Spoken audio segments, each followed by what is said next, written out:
it's amazing. You know what I'm saying? It's just amazing. So here's what. One time we lived in such harmony here in this island, families staying close to families helping each other. I couldn't say that any house that was built before 1980 wasn't built with the help of somebody from that community, somebody from the family. Today, we're relying on banks to give us money, finding ourselves in debt and then having to work and work and work and work and work, and we never have time to look over towards our family. Even our children are being sidelined for money, you know. And this all came in like 1984, well, not 1984. It actually came with the separation of Anguilla from St. Kitts. And then when Anguilla separated from St. Kitts, we had the cadastral, British cadastral, because they know how really to split up your families. They know how to divide you and conquer you. And with that, what happened is that all the land now start to fall, and we gotta share this land up. No, we're gonna demarcate this and make sure that everybody get their rightful share. And we fell for it hook, line, and sinker. You know, the other day I put up a post on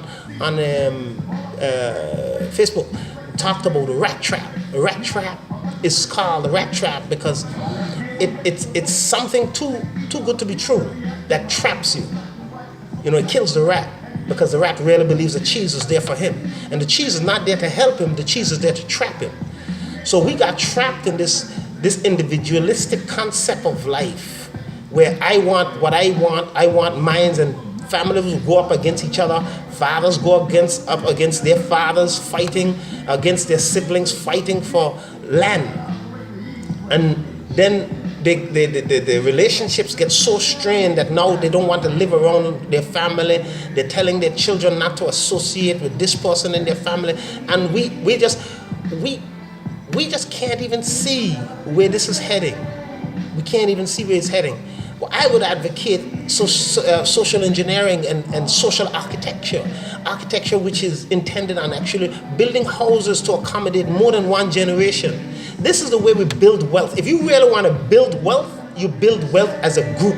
You never build wealth on your own. Why? Because if you're the main ingredient in your success, you're opening yourself up. You become vulnerable to failure. You become vulnerable. Your risks are increased.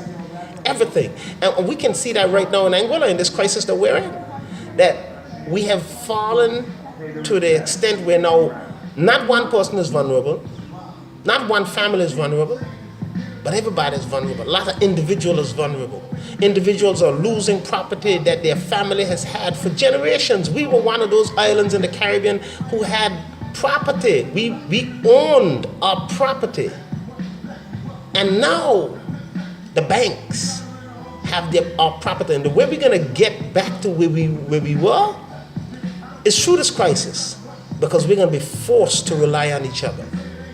You know, we thought that we would never have to, and there are family members who say, I will never have to deal with them again. But that's a mistake, because never say never. I figure we're getting back to that. We're getting to where we're going to have to start to move back around our families and seek to work together in order that we may be strong again. And that is if we want to be strong again. Because if we don't want to be strong again, there's a place for us. You understand what I'm saying?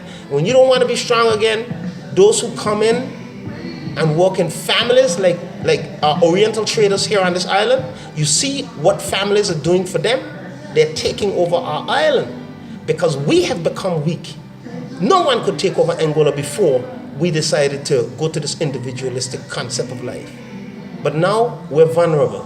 What are we going to do? What are we going to do?